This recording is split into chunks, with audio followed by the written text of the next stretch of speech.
There's a kind of tired that no amount of sleep can fix. You could rest for a week and still wake up heavy, not because your body is worn out, but because your soul is. That's burnout. But not the kind they talk about in corporate articles. Not the kind you treat with just a vacation. I'm talking about emotional burnout, the slow erosion of self, the quiet loss of feeling. You don't feel excited anymore. You don't feel rested. You don't feel anything. And that's the scariest part. You're not just tired. You're numb. You laugh, but it doesn't land. You talk, but it feels rehearsed. You show up, but you're not really there. This isn't about being busy. This is about being disconnected. Disconnected from yourself, from your needs, from your truth. Carl Jung once said, "You are what you do, not what you say you'll do."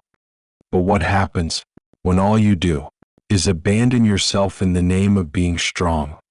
Because here's the truth. Burnout doesn't come from doing too much. It comes from doing too much that betrays you.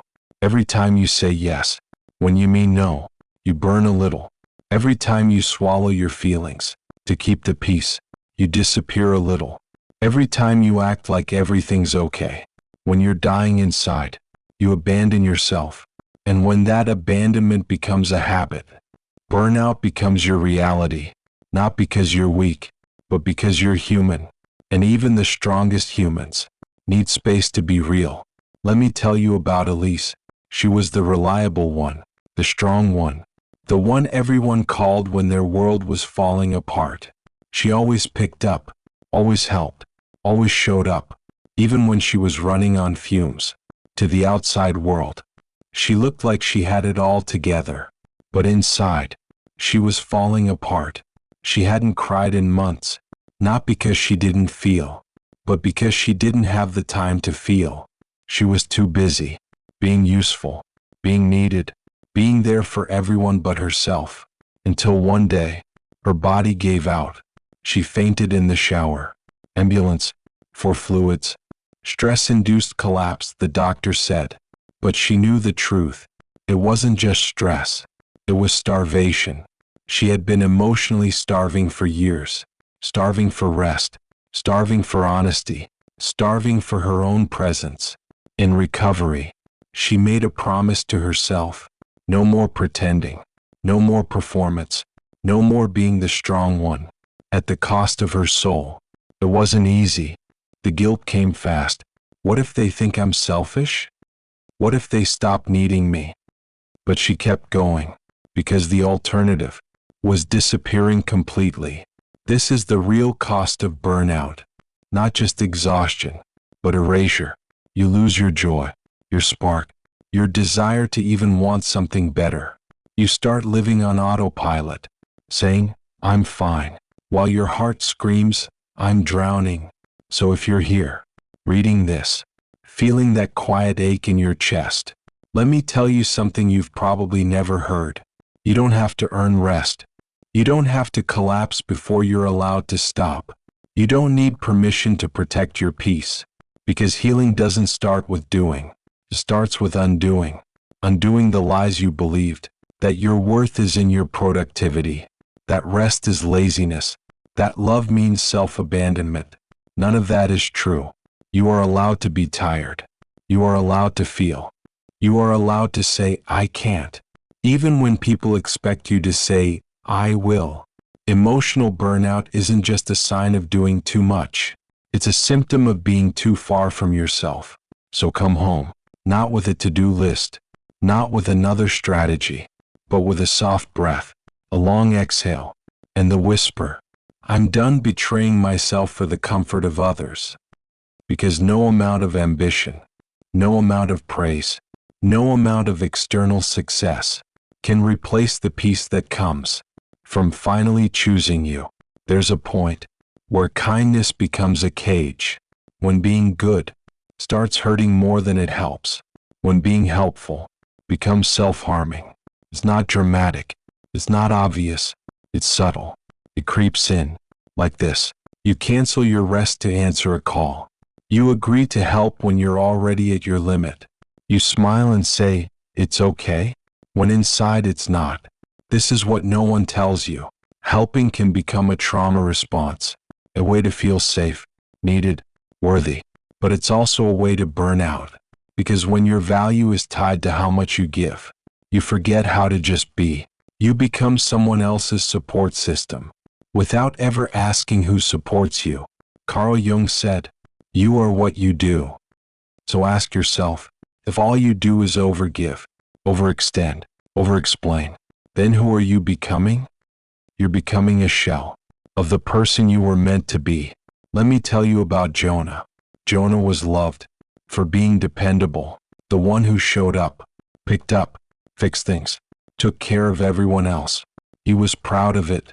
He thought this was love, to be needed, to be available, to be the one people leaned on, until it broke him. His girlfriend left, not because he was unkind, but because he was absent, not from her, from himself. He was always doing, always performing, always trying to meet someone else's need, but he never asked what his needs were. One night he sat alone, after a long day of helping his brother move, his friend through a breakup, his mom with her finances, and no one asked him, "How are you really?" Because they never thought to, because Jonah never modeled it. He taught people that his pain didn't matter, that he'd always be there, no matter what. So no one checked in, no one offered. He trained the world to ignore his boundaries, because he never set any. And this is the trap. We confuse being needed with being loved, but they're not the same. Being needed feels urgent, addictive. It gives you identity, but being loved feels safe, held. It gives you peace. Helping is beautiful, until it becomes the way you avoid your own pain. Some of us learned to be helpful, because it was the only way we received affection. So now we do it in every relationship, romantic, platonic, professional. We become useful, so we won't be abandoned. But that's not connection. That's performance. True love doesn't need you to shrink. True love doesn't punish you for saying no. True love doesn't measure your value by your output. So if helping others is killing you, it's not healthy anymore. You don't need to save everyone. You don't need to answer every call. You don't need to hold everyone's sadness. Because guess what? You're allowed to be loved, even when you're not useful. You're allowed to rest, even when others still need things. You're allowed to take up space, without fixing everything around you. If this sounds selfish, it's because you've been taught that your needs come last. But listen closely. You are not selfish. You are sacred. And if you don't protect your energy, no one else will. You're not here to be a sponge for other people's pain. You're not here to be the hero in every story but your own. You're allowed to help, but not at the expense of your sanity. You're allowed to care, but not collapse because of it. Boundaries are not rejection. They are repair. They tell the world, I matter too. So what does healing look like? Sometimes it's as simple as, I can't talk right now. I need some time to myself. I love you, but I need space. And at first, it will feel wrong. It will feel like betrayal, because you were raised to serve. But over time, it will feel like coming home, because helping should never cost you. Jonah learned that the hard way, but he healed by saying less, by showing up less, by resting more. And guess what? The people who really loved him didn't leave. They adjusted. They saw him, not for what he did, but for who he was. And that is real love. So if you feel like you're disappearing behind your own kindness, it's time to pause. It's time to ask, am I helping them to avoid helping myself? Because that question might just save you. Your brain wants to help. It replays the scene. It rewords the conversation. It rehearses every possible outcome because it believes that more thinking means more control. But the truth? Overthinking doesn't solve, it stalls. It gives you the illusion of movement, but keeps you stuck in the same place. You're not thinking your way forward. You're thinking your way in circles. Let's call it what it is. Emotional paralysis, a mental loop, disguised as responsibility, disguised as self-awareness, but really, it's fear, dressed in logic. You tell yourself, if I just think about it more, maybe I'll finally understand. Maybe I'll stop hurting. Maybe I'll find peace. But you won't, because overthinking isn't about clarity. It's about avoidance. Carl Jung once said, "You are what you do, not what you say you'll do." You say you want peace. You say you want healing. But what you do is keep reopening the same wound. That's not healing. That's self-abandonment with a mask on. Let me tell you about Aaron. Aaron went through a sudden breakup. No warning, no explanation, just distance, and then silence. One day they were planning a trip. The next, it was like she never existed. His mind couldn't accept it, so it filled in the gaps. Maybe he was too much. Maybe she met someone. Maybe he missed something in her tone, in her timing, in her texts. He reread their last conversations.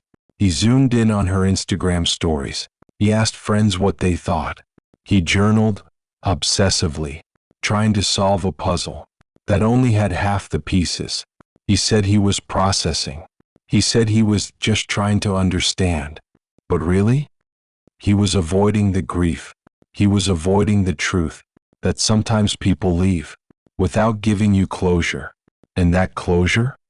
It would have to come from him. But Aaron couldn't let go, because letting go felt like giving up control. And overthinking made him feel like he still had some. Here's the hard truth. Overthinking doesn't protect you from pain. It prolongs it. It doesn't prevent heartbreak. It delays healing. Because when your mind is busy, you don't have to feel. You stay in your head to avoid your heart. The mind says, let me figure this out. But the soul says, let me rest. The mind says, replay it one more time. But the heart says, please stop reopening the wound. And the longer you ignore the heart, the louder the anxiety becomes. You start to confuse worry with wisdom, rumination with responsibility. But worry isn't wisdom. It's fear rehearsing. And rumination isn't growth. It's just emotional limbo. So ask yourself, am I really trying to understand? Or am I trying to delay the moment I finally feel? Am I searching for answers? Or am I avoiding acceptance? Because true peace doesn't come from thinking harder. It comes from releasing the need to know. It sounds like this. I don't need all the answers to move forward. I can grieve what happened, even if I never fully understand it. I trust myself enough to stop spinning. And when you say that, something shifts. You start to come home, not to logic, but to truth. The truth that some things won't make sense. The truth that sometimes it really was unfair. The truth that closure doesn't come from them, it comes from you. Here's what helps. Stop chasing a narrative and start holding space for the feeling. Stop trying to make it make sense and start making sense of yourself. Because overthinking is the symptom, not the cause. The cause is unprocessed emotion, unspoken grief, unexpressed anger, unacknowledged fear. And when you name those things, when you let yourself cry, or scream, or sit in silence without explanation, you'll notice your mind gets quieter, not because you figured it out, but because you finally felt it. Overthinking wants certainty, but healing wants presence. Overthinking wants control, but peace wants surrender. You won't think your way out of anxiety. You'll feel your way through it. Let me say that again. You won't think your way out. You'll feel your way through. Aaron eventually stopped. He stopped rereading, stopped replaying, stopped waiting for an answer that would never come. And when he did, he grieved for real. He felt the weight, and then he felt it leave. He realized it was never about the girl. It was about everything he thought her love meant about him. And when he saw that, he healed. This is your permission to stop the loop, to leave the question unanswered, to stop pretending that the right thought will fix the pain. Because your thoughts aren't broken. Your heart is just tired. And what it needs is not another explanation, but a quiet place to rest. The mind loops what the heart refuses to feel. So maybe today, you stop looping. and you start feeling. Maybe today, you say, I don't need to know why. I just need to let it go. And that's where your healing begins. We've been taught that discipline looks like waking up at 5 a.m., hitting the gym, cutting carbs, pushing through, no matter what. But nobody talks about emotional discipline, the kind that doesn't show on a calendar, but changes your life. Because here's the truth. It's easy to follow a morning routine. It's hard to sit with your feelings and not run. It's easy to grind. It's hard to grieve. Real discipline isn't how early you wake up. It's how honest you are with yourself. It's not about hustling harder. It's about knowing when to stop before you shatter. You think self-control means doing more, but sometimes it means doing less. It means saying, I'm not okay today, and letting that be enough. Carl Jung said, you are what you do, not what you say you'll do. You say you value peace, but you keep chasing chaos. You say you want rest, but you keep proving yourself to people who never noticed you're drowning. So ask yourself, what do you actually do when your body says slow down? When your heart says this is too much? Do you listen, or do you override it with guilt? Let me tell you about Nina. Nina was the definition of high achiever. Every day was scheduled to the minute. Gym at 6, emails at 8, meetings until 6, side hustle at night, weekend, more work. Everyone praised her discipline, but inside, she was unraveling. She didn't feel proud. She felt robotic, numb, disconnected. She wasn't chasing a goal. She was running from herself. One night, after pulling an all-nighter for the third time that week, she broke down in the shower, not because of one big thing, but because of everything. All the time she said yes, when her body screamed no. All the time she smiled, when she felt like screaming. All the time she pushed through, when what she needed was to pause. That night, she didn't finish the project. She didn't reply to the emails. She didn't go to the gym the next morning. Instead, she cried, and then she slept for 12 hours. And when she woke up, something had shifted. She realized her burnout wasn't from doing too much. It was from feeling too little. She had become a machine, running on praise, running on productivity, running on the belief that worth had to be earned with output. But she was wrong.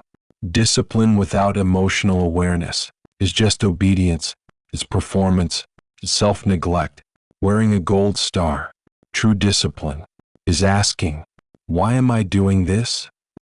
Who am I trying to impress? What am I afraid will happen if I rest? Because most of us aren't addicted to success. We're addicted to avoiding our feelings. You hustle because silence scares you. You plan because presence feels vulnerable. You stay busy because if you stop, you'll feel the ache underneath it all. But here's the thing. If you never slow down, you'll never heal. Healing requires slowness. It requires softness. It requires saying, this is what I'm feeling, and I'm not going to run from it anymore. That's real discipline. Discipline is letting go of people-pleasing. Discipline is setting boundaries. Discipline is not answering that text at midnight just because you're afraid they'll leave. Discipline is saying, no, I'm not available today, and I don't need to feel guilty for protecting my peace. Let me be clear. This kind of discipline, it's harder because there's no applause, no before and after photo, no promotion. But what you get is something deeper, something quieter, something lasting. You get to live in your own body again, without running, without pretending. So if you're tired, if you're burned out, if you're still pushing because it's what you've always done, I'm here to remind you, you don't need more hustle. You need more honesty. You don't need a new habit tracker. You need a conversation with yourself that starts with, what am I avoiding? And ends with, I deserve to feel safe, even when I'm not achieving anything. Nina didn't quit her job. She didn't move to Bali. She didn't delete her goals. She just started listening to her feelings, As much as she listened to her deadlines, she let herself be tired, be human, be messy, and with every no she said to what drained her, she said a deeper yes to herself. That's the practice. That's the discipline. That's the work. Not perfect, but real. And if you want to heal from burnout, you'll have to start there, with your own permission, to rest, to feel, to exist, without always performing, because you are not a machine. You are a human being, and you don't owe the world your constant productivity to earn your right to peace. Burnout doesn't just drain your energy, it erases your identity. You wake up one day, and you can't remember what brings you joy, what you like, what rest even feels like. You've spent so long surviving, you forgot how to live. You used to laugh without guilt. Now even resting feels wrong. You feel lazy if you're not productive. You feel selfish if you say no. You don't recognize yourself anymore. You become who the world needed, who your job required, who your partner expected, but not who you are. Carl Jung once said, "You are what you do, not what you say you'll do." But what if what you've been doing was based on survival, not truth? Reclaiming yourself means giving yourself back the life you postponed, the feelings you suppressed, the boundaries you ignored. It means asking the scariest question of all. What do I want when no one is watching? Let me tell you about Eli. Eli worked in marketing. He was the go-to guy, reliable, efficient, always smiling. But behind the smile was silence. He was tired, not just physically, but spiritually. He hadn't taken a real break in 3 years. His creativity was gone. His relationships felt surface level. His joy, unreachable. One weekend, he hit a wall. He sat on his couch and couldn't move, not from pain, but from emptiness. He realized he had optimized his entire life, but not for himself, for clients, for managers, for approval. His life was full, but not his own. That moment was terrifying, but it was also the beginning. He started small. He deleted Slack from his phone. He told his boss he wouldn't reply after 6 p.m. He went back to painting, something he hadn't done since college. Just 30 minutes a day. At first it felt pointless, like nothing changed, but slowly, he began to return, not to his routine, but to himself. That's what recovery looks like. Not a transformation montage, but small rebellions against who burnout tried to make you. Recovery isn't linear. Some days you'll feel alive again. Others you'll want to disappear. But the point is, you're no longer abandoning yourself. You're no longer saying yes to what drains you, just to feel needed. You're learning to need yourself more than you need approval. You are not the person who could handle everything. That person was running on fear, on trauma, on the desperate need to be enough. You don't have to be that person anymore.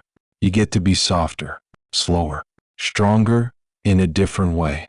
Reclaiming yourself might look like saying, "I don't want this," letting go of a dream that was never truly yours, changing careers, ending friendships that feel one-sided, resting without guilt, doing nothing and not apologizing for it. You don't need to go back to who you were before burnout, because the truth is, that version of you was coping. You're not going back. You're going deeper. You're building from truth, not trauma. This is not weakness. This is clarity. This is not giving up. This is coming home. The world will try to pull you back into performance, into busyness, into being needed all the time. But your job is to protect the version of you that burned out, trying to be everything. You're allowed to want a simpler life. You're allowed to outgrow the roles you once played. You're allowed to be inconvenient, if it means being real. You're allowed to say, "This pace doesn't work for me anymore," and walk away, even if no one claps, even if no one understands. Because at the end of the day, your peace isn't up for debate. Your life is not a performance. You're not here to be consumed. to be productive, to be admired. You're here to be whole. And the moment you realize that, the healing begins, not just in your body, but in your soul. Because the final stage of recovery is not just feeling rested, it's feeling real. And that is the most powerful thing burnout tried to take from you, but it didn't win. You're still here. And now, you're coming back to life on your own terms.